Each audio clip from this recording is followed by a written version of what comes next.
ఏమిటి? తెకోవా. కరోనా కాదు, ఏమిటంట? తెకోవా. తెకోవా అనుభవాలు ఏ రీతిగా మన జీవితాల్లో ఉంటాయో ఒక చక్కని విలువైన సందేశము, ఒక కొద్ది నిమిషాలు దేవుని యొక్క మాటను మనం విని ఆశీర్వాదకరంగా మనము ఈ స్థలం నుండి వెళ్దాం. దేవుని స్తోత్రం చెప్పండి. హల్లెలూయా.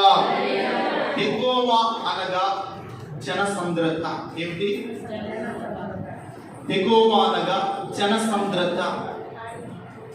ఈ తెకోవా ప్రదేశము గురించి ఈ రోజున దేవుడు మనతో మాట్లాడడానికి గల కారణం ఏమిటో, ఈ తెకోవా అరణ్యములో ఉన్నటువంటి పరిస్థితులు ఏమిటో దేవుని లేఖనాల్లో నుండి మనం చూడగలిగితే ఒక చక్కని ఆశీర్వాదకరమైనటువంటి విషయాలు మనము లేఖనాల్లో మనం చూడగలుగుతాం. మూలవాక్యముగా దినవృత్తాంతముల 2వ గ్రంథం, మూలవాక్యముగా దినవృత్తాంతముల 2వ గ్రంథం 20వ అధ్యాయము. దినవృత్తాంతముల 2వ గ్రంథం 20వ అధ్యాయం. బైబిల్ ఉన్నవారు బైబిల్ తెరచి దేవుని వాక్యాన్ని పరిశోధించవలసిందిగా ప్రేమతో మనం చూస్తున్నాం. బెరయా సంఘస్థులంట దేవుని వాక్యాన్ని ఏం చేయవారంట? పరిశోధించువారు. ఎలాంటి వారంట? పరిశోధించువారు. వారు చెప్పేది రైట్ ఆర్ రాంగ్ అని చక్కగా వారు పరిశోధించే ఒక చక్కని ఆత్మీయ ఎదుగుదలలో ఉన్నారు. ఏ సంఘము? బెరయా సంఘము. దేవుని స్తోత్రం కలుగునుగాక. ఈ సార్వత్రిక సంఘంగా పిలువబడుతున్న మనము దేవుని వాక్యాన్ని సున్నముగా మనము పరిశోధించుదుముగాక. దేవుని వాక్యాన్ని మనం పరిశోధించాలి. చూడండి, దినవృత్తాంతముల 2వ గ్రంథం 20వ అధ్యాయము 20వ వాక్యాన్ని చదువుకున్నాం. అంతటా వారు ఉదయమునే లేచి తెకోవా అరణ్యమునకు పోయిరి. వారు పోవుచుండగా యెహోషాపాతు నిలువబడి, యూదావారులారా, యెరూషలేము కాపురస్తులారా, నా మాట వినుడి, దేవుడైన యెహోవాను నమ్ముకొనుడి, అప్పుడు మీరు స్థిరపరచబడుదురు. ఆయన ప్రవక్తలను మీరు నమ్ముకొనుడి చెప్పెను.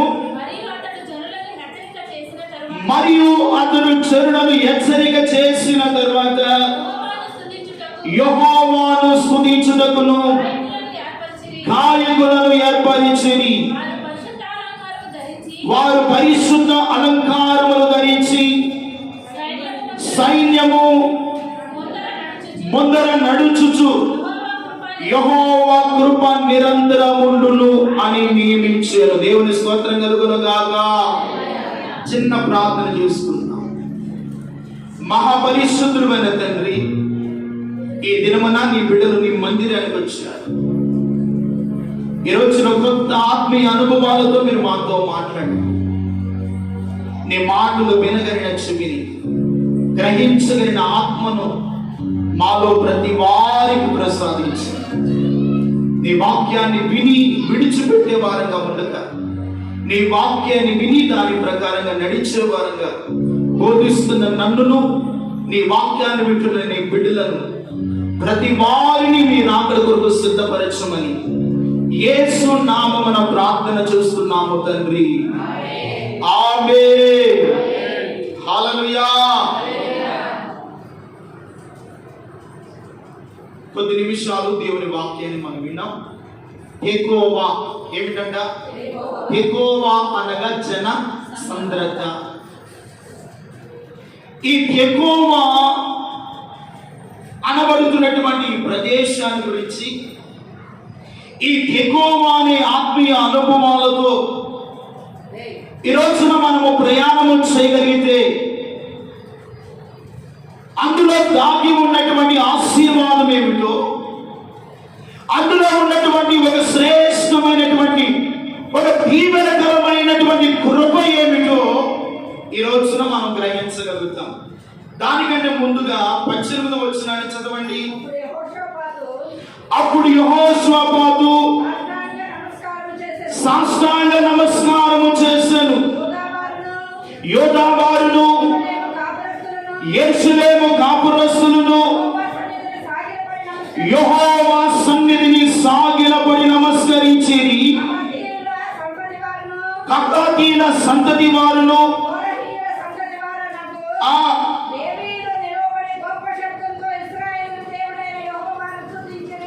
ఎలా స్తుతించారంటే గొప్ప శబ్దముతో ఇశ్రాయేలుడైన దేవుడైన యెహోవాను ఎలా స్తుతించారు? గొప్ప శబ్దముతో. దేవునికి మహిమ కలుగును గాక. ఇశ్రాయేలు తెకోవ అరణ్యమునకు వచ్చారు. ఈ అరణ్య ప్రదేశంలో వారికి ఎదురైనటువంటి కొన్ని ఎన్నో కట్టుకరమైన పరిస్థితులు,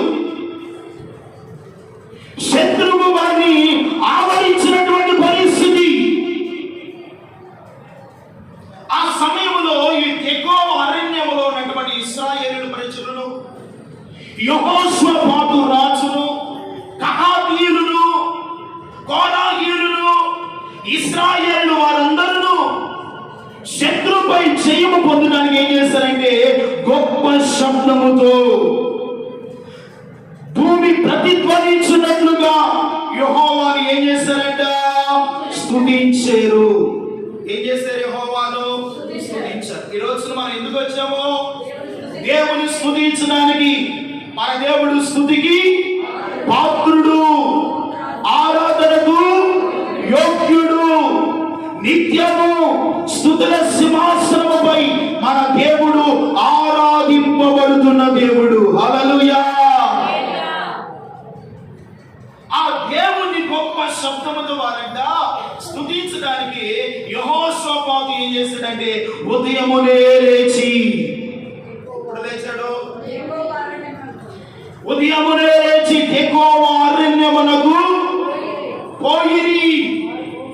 వారు పోగుచుండగా యెహోషాపాతు నిలవబడి, యూదా వారులారా, యెరూషలేము కాపురస్తులారా, నా మాట వినండి. ఎవరి మాట వినమంటున్నాడు? నా మాట వినండి. ఎందుకు యెహోషాపాతు ఉదయమునే లేచాడు? దేవుని స్తుతించడానికి.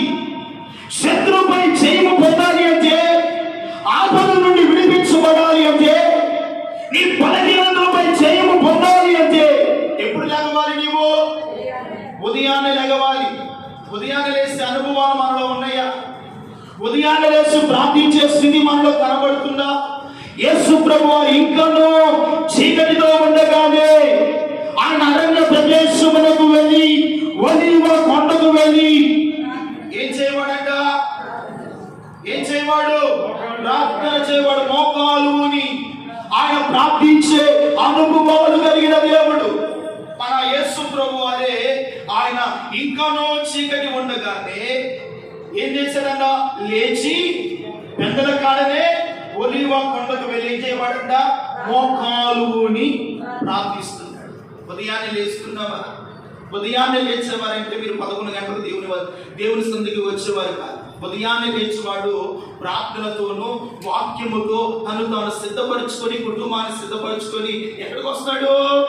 దేవుని సన్నిధికి వస్తాడు. భయం ఉన్నవాడు, భక్తి ఉన్నవాడు, విశ్వాసం ఉన్నవాడు, దేవుని మీద అమితమైన ప్రేమ ఉన్నవాడు దైవ సన్నిధిని గౌరవిస్తాడు. హల్లెలూయా. దేవుని సన్నిధిని గౌరవించినప్పుడే దేవుడు మీకు కావలసిన ఆశీర్వాదాన్ని ఇస్తాడు. దేవుని సన్నిధిని గౌరవించినప్పుడు ఆశీర్వాదాన్ని కోల్పోతాము. ఇప్పుడు ఇశ్రాయేలుకు అమోనీయులను, మోయాబీయులను, ఇశ్రాయేల్ ఇంకా శేయీరు మాన్య నివాసులు ఎవరి మీదకి రాబోతున్నాడు? ఇశ్రాయేలు మీదకు, యూదా వారి మీదకు, యెరూషలేము కాపురస్తుల మీదకు యుద్ధముకు రాబోతున్నాడు. వారు అంటున్నాడు, ఉదయమునే లేచి యెహోషాపాతు తెకోవ అరణ్యమునకు వెళ్ళి ఎవరిని సిద్ధపరుస్తున్నాడు? ఆయన ప్రజలైన వారిని సిద్ధపరుస్తున్నాడు. మీరు నా మాట వినుడి. ఎవరి మాట వినాలి? యెహోవా మాట వినుడి అని అంటూ ఇంకా రెండవది ఏమన్నాడు? అప్పుడు మీరు స్థిరపరచబడుదురు. ఆయన ప్రవక్తలను మీరు నమ్ముకొనుడి. దేవుని నమ్ముకొనాలి. అంటే ఇశ్రాయేలు దేవుని నమ్మిన వారు కాదంటే నమ్మిన వారే, దేవునితో ప్రయాణం చేస్తున్న వారే, వారు అరణ్యములో ఏ రీతిగా నడిపించబడ్డారో ఎరిగిన వారే. ఇప్పుడు అమోనీయులను, మోయాబీయులను, శేయీరు మాన్య నివాసులు యోధా వారి మీదకి ఏమొస్తున్నారంట? యుద్ధమునకు వస్తున్నారు. వారు దండెత్తి వస్తూ ఉండగా యెహోషాపాతు తెకోవా అరణ్యమునకు వెళ్ళాడు. మరొక అరణ్యమునకు వెళ్ళొచ్చుగా. తెకోవా అనగా జనసంద్రత.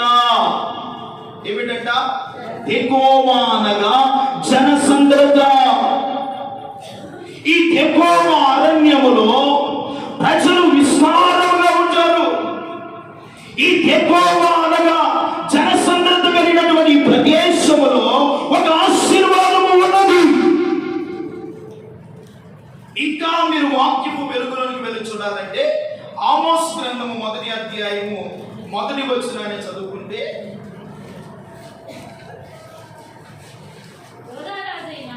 యూదా రాజైన ఉజ్జియా దినములలోను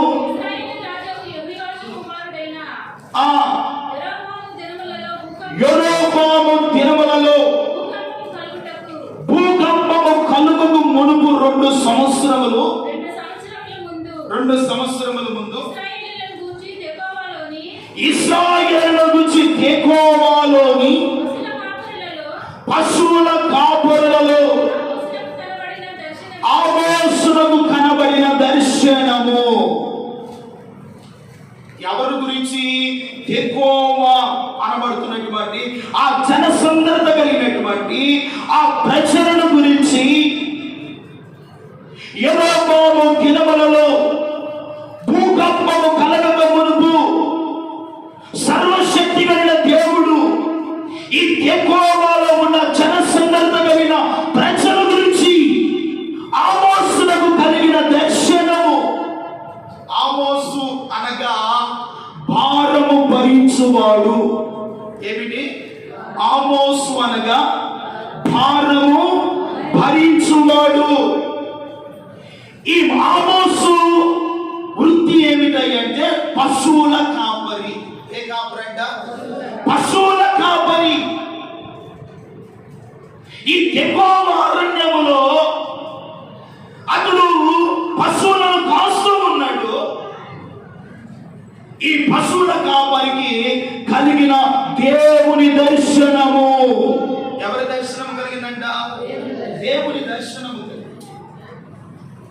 దేవుడు అన్నాడు, ఇదిగో ఈ జనసంద్రత కలిగినటువంటి ప్రదేశంలో నా ప్రజలు ఉన్నారు. వారు నా మాట విని వారుగా ఉన్నారు, నన్ను నమ్మని వారుగా ఉన్నారు. వారిని నేను ఆశీర్వదించాలని ఐగుప్తుల నుండి వారిని తీసుకొని వచ్చాను.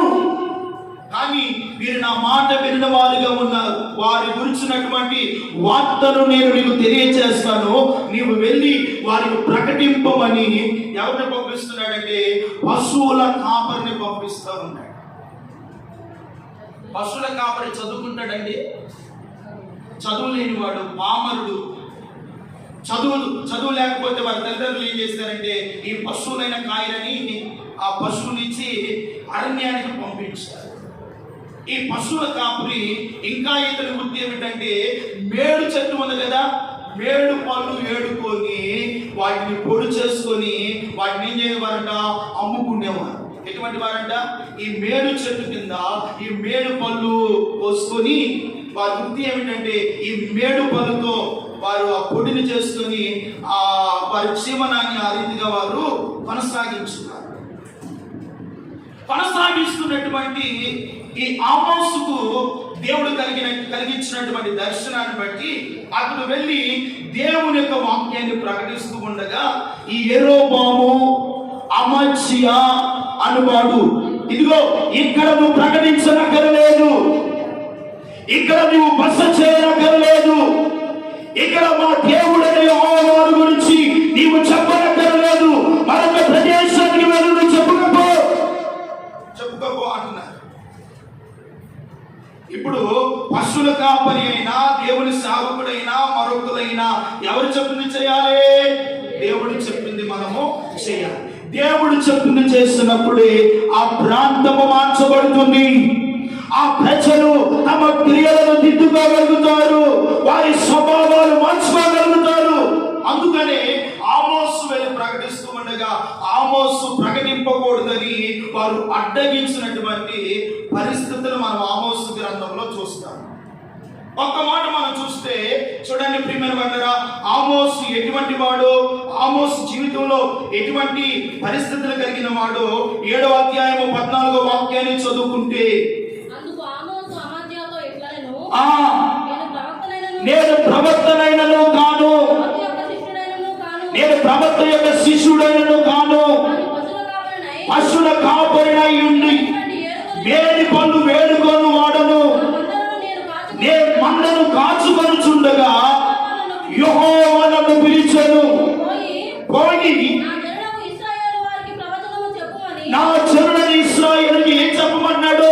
ప్రవచనము చెప్పు. ఏం చెప్పమన్నాడు ఇశ్రాయేలుకు? ప్రవచనము చెప్పు.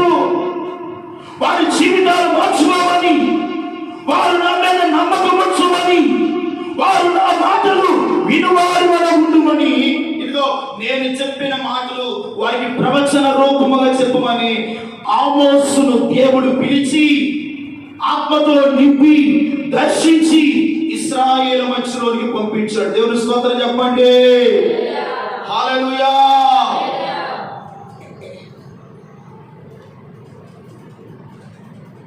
ఈ తెకోవా అనే ప్రాంతం ఎక్కడున్నదయ్యా అంటే యోదయా దేశపు బెత్లెహేమును చూసావా?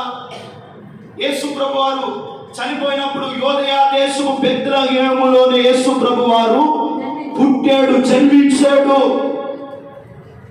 ఈ యోదయ దేశపు బెత్లెహేమునకు 10 మైళ్ళు దూరంలో ఉన్నటువంటి ప్రదేశమే తెకోవా.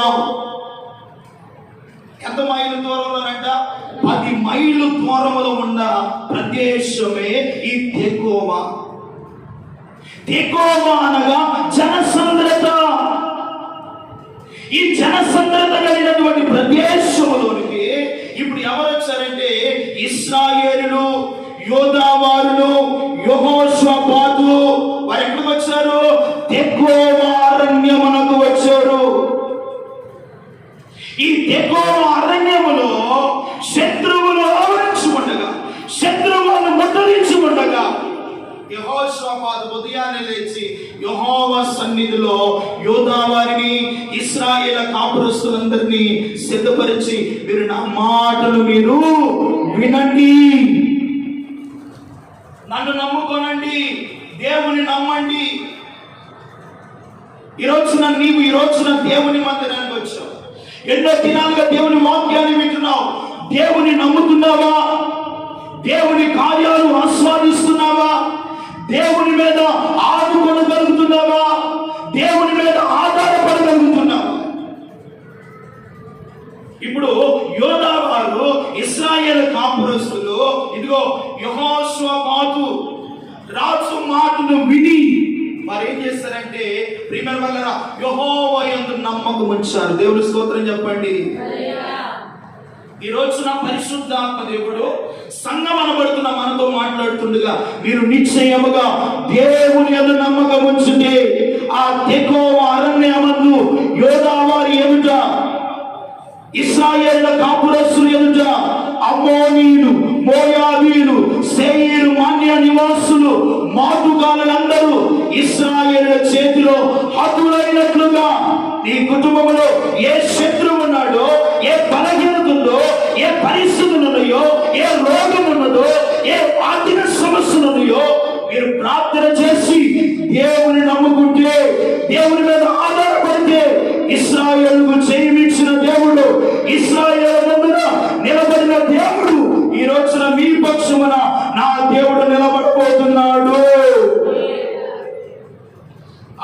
పక్షమున నిలబడదు. జనసంద్రత కలిగినటువంటి తెకోవ అరణ్యములో ఇప్పుడు ఆమోసు వెళ్ళి ప్రకటిస్తే వారు క్రియలు మార్చుకున్నారంట, వారి స్వభావాలు మార్చుకున్నారంట, వారి జీవితాలు సరి చేసుకున్నారంట, దేవుని వైపు తిరుగుటకు మనస్సును నిలిపారంట. హల్లెలూయా. ఈ రోజున మీరు కూడా ఎవరి వైపు తిరగాలి? దేవుని వైపు నువ్వు తిరగాలి. లోకము వైపు కాదు, లోక పరిస్థితుల వైపు కాదు.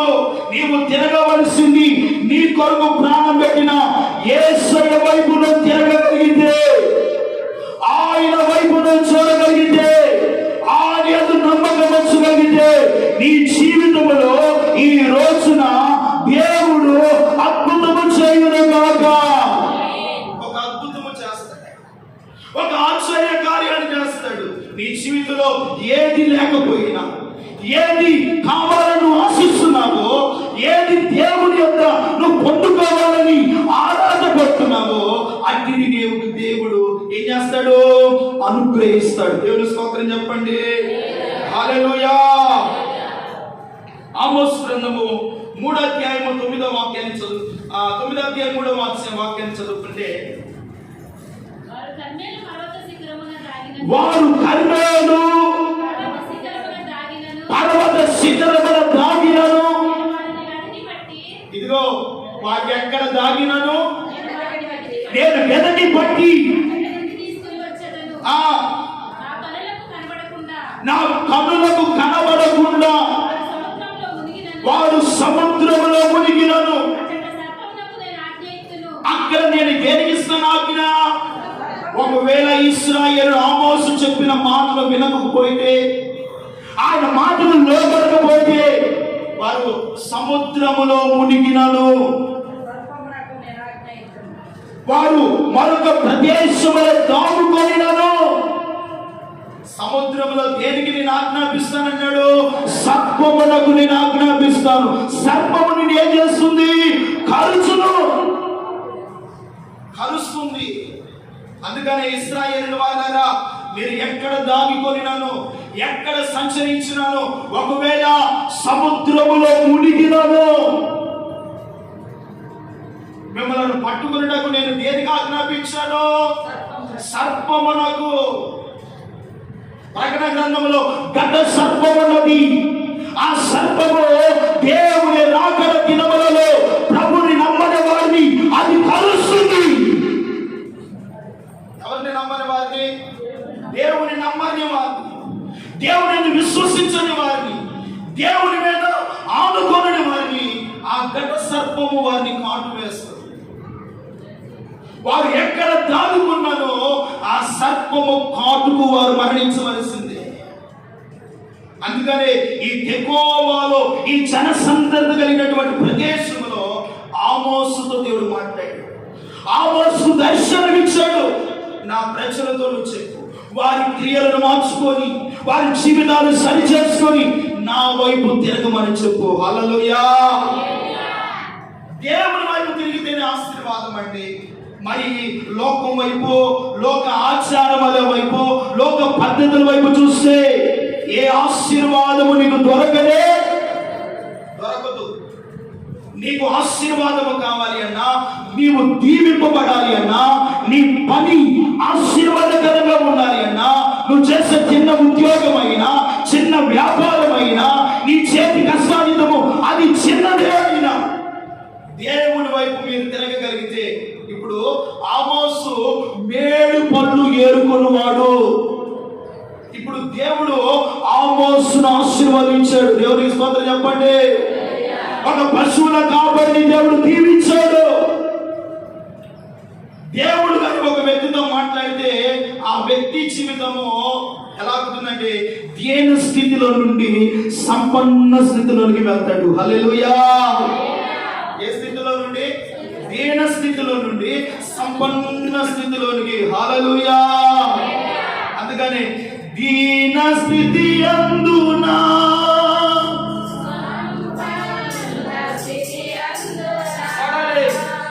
నడచినను ఎగిరినను సంతృప్తి కలిగి ఉండునే.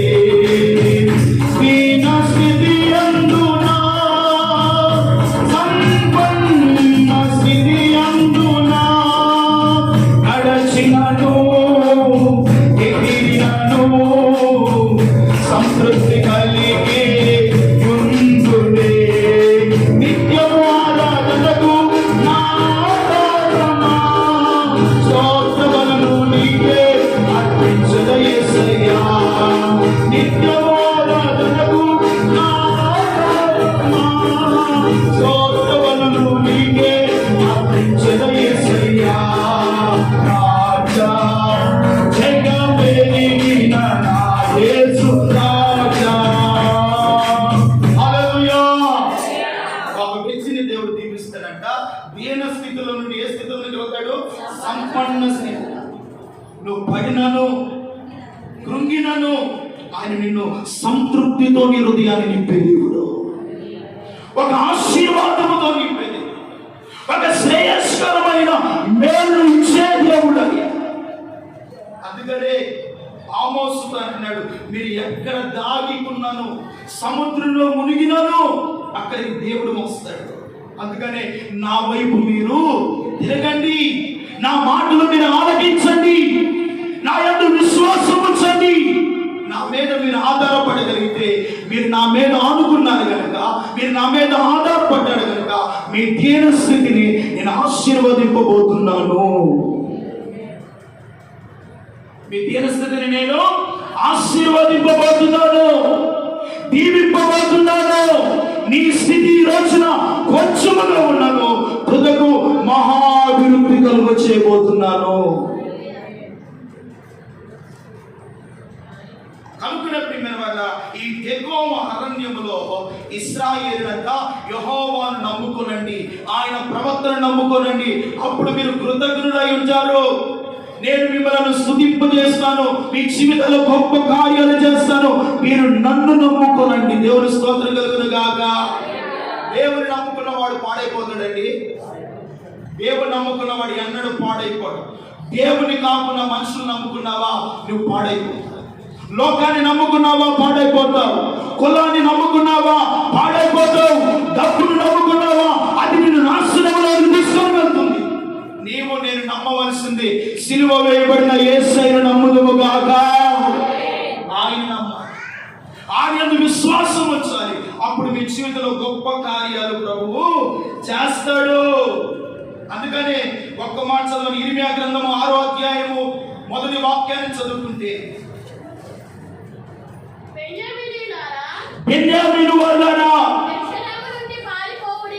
యెరూషలేము నుండి పారిపోవుడి, ఇదిగో తెకోవలో బూరధ్వని చేయుడి. హల్లెలూయా. ఎక్కడ చేయమంటున్నాడు బూరధ్వని? తెకోవలో ఏం చేయమంటున్నాడు? బూరధ్వని చేయుడి. ఎందుకయ్యా తెకోవలో బూరధ్వని చేయమంటున్నాడు? తెకోవలో విస్తారమైన జనసంద్రత కలిగిన ప్రదేశము, అక్కడ మీరు బూరధ్వని చేయండి, ఆయన వైపు మీరు తిరగండి, గొప్ప శబ్దముతో యెహోవాను మీరు స్తుతింపండి. హల్లెలూయా. అక్కడ బూరధ్వనించాలి, అక్కడ దేవుని స్తుతించాలి.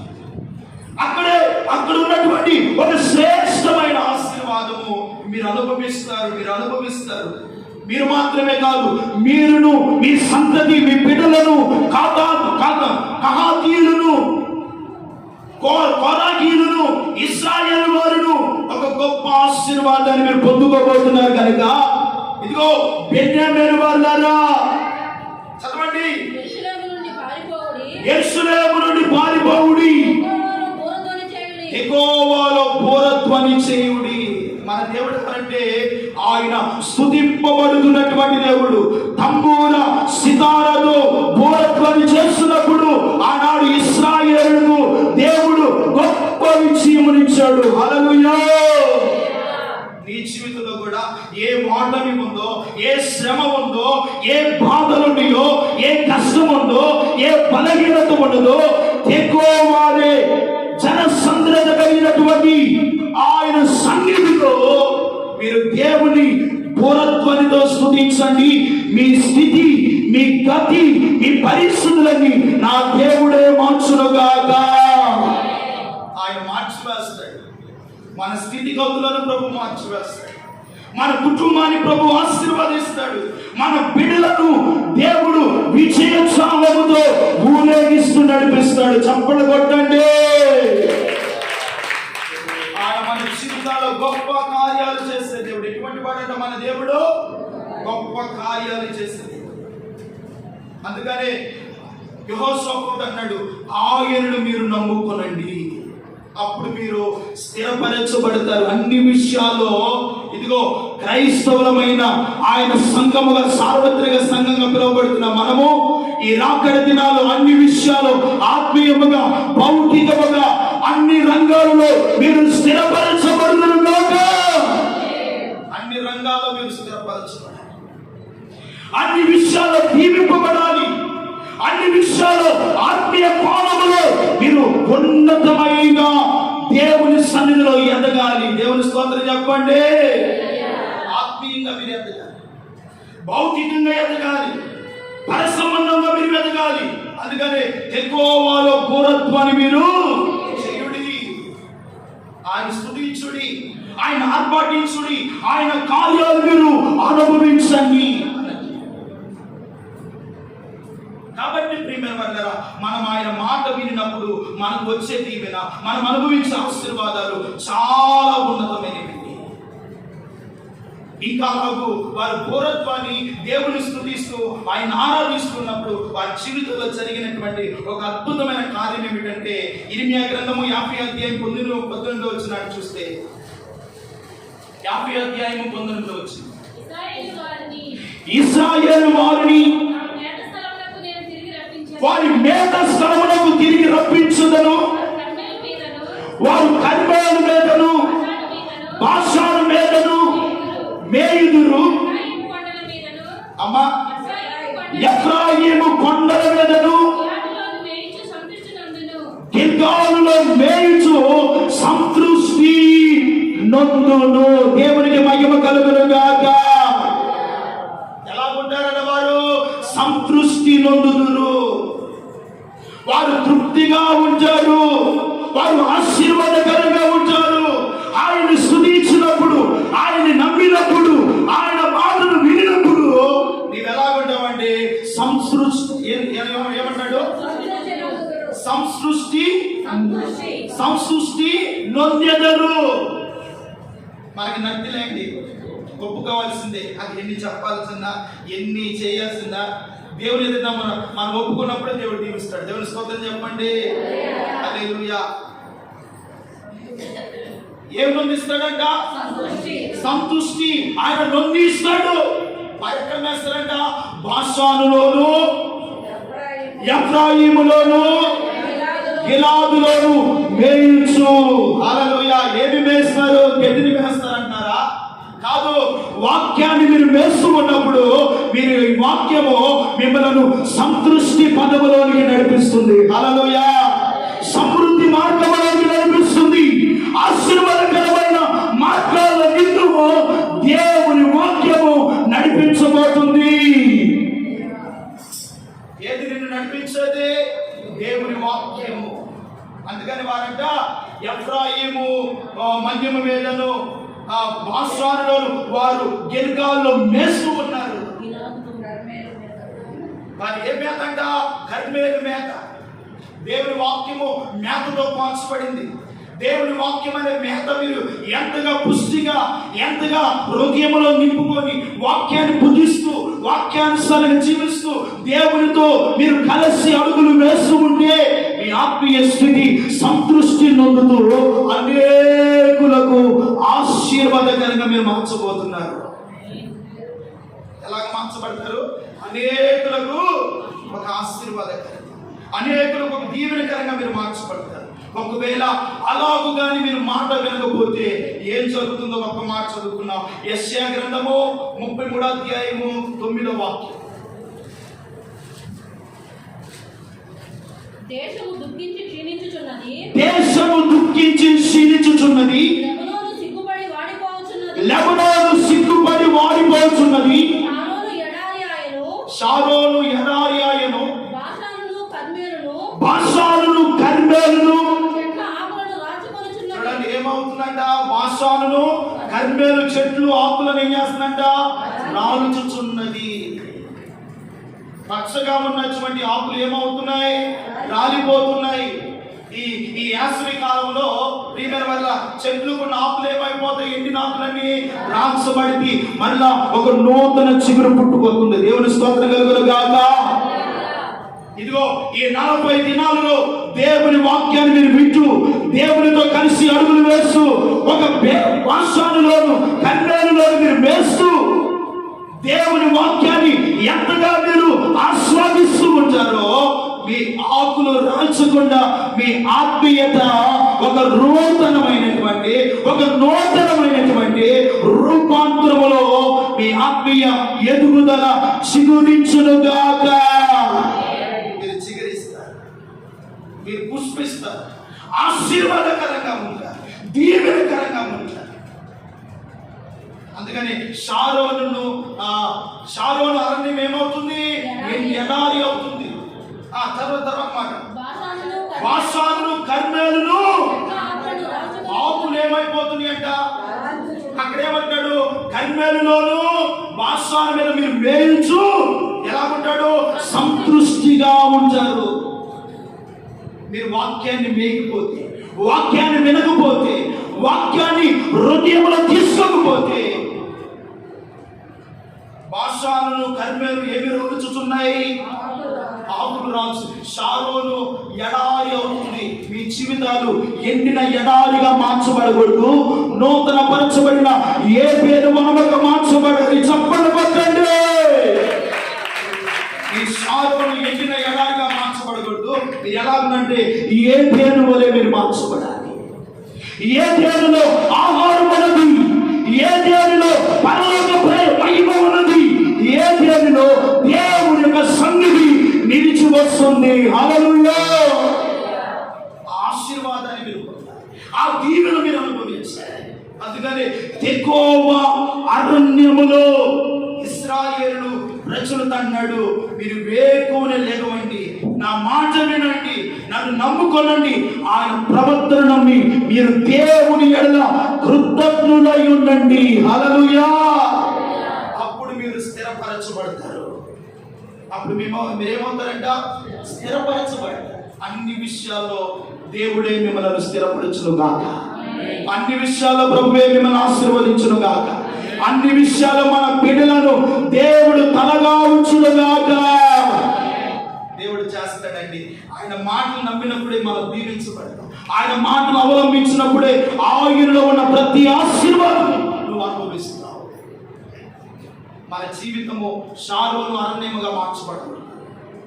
బాషాను కర్మేలు ఆకులు రాల్చినట్లుగా మనం రాలిపోకూడదు. మనం ఎలా ఉండాలంటే ఈ 40 దినాలు ఒక నూతనమైన ఆత్మీయ అనుభవాలతో మనం నడిపించబడుతూ ఒక నూతనమైన ఆత్మీయ చిగురింపు మనలో రావాలి, ఒక ఆత్మీయ ఎదుగుదల మనలో రావాలి. అప్పుడే దేవుడిలో దాగి ఉన్న ఆయన మన కొరకు సిద్ధపరిచిన ప్రతి మేలును మీరు పొందుకుందరు కాక. అందుకని 31వ కీర్తన 12వ వాక్యం అంటాడు, నీ యందు భయభక్తులు గల వారి నిమిత్తమును దాచుకొచ్చిన మేలు ఎంతో గొప్పది. హల్లెలూయా. ఈ రోజున మీ కొరకు దేవుడు మేలు దాచుకొచ్చాడు, ఆశీర్వాదం దాచుకొచ్చాడు, దీవెన దాచుకొచ్చాడు, సమృద్ధిని దాచుకొచ్చాడు. ఒకవేళ రోగమా, బలహీనత, ఆ బలహీనత కూడా నిన్ను విడిచిపోవును గాక. భయపడవద్దు, దిగులు చెందవద్దు. మీరు బాషాను మీదను కర్మేలు మీదను మోయుతూ నిత్యము సంతృష్టిగా ఉండాలి, సంతృష్టిగా ఉండాలి. అందుకనే పౌలు గారు అంటాడు, మీ భక్తి సంతృష్టి సహితమైన భక్తిగా లాభకరముగా ఉండాలి. మీ భక్తి ఎలా ఉండాలి? సంతృష్టి సహితమైన భక్తిగా మీ భక్తి ఎలా ఉండాలి? లాభముగా ఉండాలి. మీకు లాభముగా ఉండాలి. మీ ఇంటి వారికి ఆశీర్వాదకరంగా ఉండాలి. మీ ఇంటి వారికి మాత్రమే కాదు, సమాజానికి, సంఘానికి, ఇతరులకు మనం ఒక ఆశీర్వాదకరమైన బిడ్డలముగా మనం మార్చబడాలి, అనేకులకు మార్చబడాలి. అందుకనే పౌలు గారు తిమోతితో, మీరు నన్ను ఆరాధిస్తున్నారు కనుక మీరు సంతృష్టి సహితమైన మంచి లాభకరమైన భక్తిని మీరు చేయమంటున్నారు. ఈ 40 దినాలు ఒక సంతృష్టి సహితమైన, ఒక ఆశీర్వాదకరమైన, ఒక తెకోవ అనే జనసంద్రత కలిగినటువంటి ఒక ఆత్మీయ అనుభవాలతో ఒక అరణ్యమైన ఈ లోకంలో ప్రయాణం చేస్తున్న మనము ఒక ఆత్మీయ అనుభవాలతో ప్రయాణం చేస్తూ ఉంటే ఇది ఎవరో దీవించడం కాదండి, ఎవరో నేను ఆశీర్వదించడం కాదు, సాక్షాత్తుగా నీ కొరకు ప్రాణం పెట్టిన యేసయ్యే నిన్ను ఆశీర్వదింపబోతున్నాడు. ఆయనే మనల్ని ఆశీర్వదిస్తాడు. ఆయనే మన బిడ్డలను దీవిస్తాడు. భయపడవద్దు. ఈ రోజున ఏమీ లేదని బాధపడవద్దు. అన్ని ఉన్నాయని మనము అతిశయపడనక్కర్లేదు. అన్ని విషయాలు కలిగిన దాంట్లో పౌలు అంటాడు, నేను దీనదశలో ఉండటం నేను ఎరుగుదును, సంపన్న స్థితిలో ఉండటం నేను ఎరుగుదును, కరువు ఎలా ఉంటుందో నేను ఎరిగాను, ఇదిగో ఆకలి తప్పులు ఏమిటో నేను ఎరుగును, ఏ స్థితిలోనైనా నా దేవుడే నేను స్తుతిస్తూ ఉన్నాను. ఇంకొక మాట అంటాడు, నేనేమై ఉన్నానో అది నా యేసయ్య కృప వల్ల మాత్రమే. ఎవరు మాట్లాడట? నా యేసయ్య కృప వల్ల. ఈ రోజున మనం బ్రతికి ఉన్నామంటే ఆయన కృప వల్ల మాత్రమే. ఈ రోజున మనం ఆయన సన్నిధిలో కూర్చున్నామంటే ఆయన కృప వల్ల మాత్రమే. ఈ రోజున ఒక తెకోవ అనే అరణ్యములో ఇశ్రాయేలు దేవుని ఏ రీతిగా ఆర్పటించి స్తుతించారు. ఇదిగో ఈ సార్వత్రిక సంఘం అనే ఈ పాటలో దేవుడు మనల్ని ఉంచారు. ఇక్కడ మీరు ఎంతగా దేవుని స్తుతిస్తారు, ఎంతగా మీరు సమృద్ధి అనే మేతను వేస్తూ ఉంటారు, ఎంతగా దేవుని వాక్యాన్ని వింటారో, మీరంట భాషాల మీదను కర్మేల మీదను మేస్తూ మీరు సంతృష్టి నొందుతూ ఆశీర్వాదకరంగా ఉండబోతున్నారు. ఆశీర్వాదకరంగా ఉండబోతున్నారు. ఆశీర్వాదం పొందుకోవాలి అంటే నీవు దేవుని నమ్మాలి, ఆయన యందు విశ్వాసం ఉంచాలి, ఆయనతో ప్రయాణం చేయాలి, ఆయనతో నీవు నేను అంటు కట్టబడి జీవించాలి. దేవుని స్తోత్రం చెప్పండి. ఈ 40 దినాలు ప్రభుత్వం అంటు కట్టబడి ఆయనతో సహవాసం చేస్తూ ప్రతిరోజు దైవ సన్నిధిలో ఉన్న ప్రతి మేలులో ఈ స్థలం నుండి మీరు వెళ్తూ వస్తూ ఉండాలి. హల్లెలూయా. అటువంటి ఆశీర్వాదం ఈ రోజున దేవుడు మీకు అనుగ్రహించి ఇటు ఆత్మీయ అనుభవాలతో పరిశుద్ధాత్మ దేవుడు నడిపించును గాక. ప్రార్థన.